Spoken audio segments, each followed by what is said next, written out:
За энэ дээр миний одоо харж байсан хамгийн чухал юм нь яг гэхээр яг тэр өөрийнхөө үйлдвэр тохирсон. Одоо жишээ нэг цэвэрлэх байгууламжид хондгоос нийлүүлдэг технологи нийлүүлдэг компанитай уулзлаад яг та одоо сүүний үйлдвэрийн цэвэрлэх боломж гэж хэлсэн яг асуумаар юм л. Яг одоо сүүний үйлдвэр, махны үйлдвэр, тэр талах нарийн бааны үйлдвэр бүгд өөр өөр юм байна.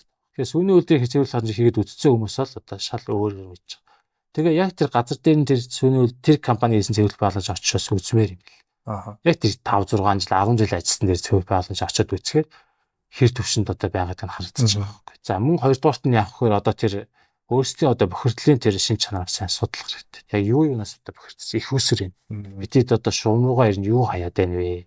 Тэрийг одоо лаборатори шинжилгээгээд судлаад мэдчих хэрэгтэй. За тэгээд Монголд бас нэг дутагдaltaй юм дөрөв таас хэлж байгаа шүү нөө мэрэгчлэн тий. Одоо энэ мэрэгжлийн компани.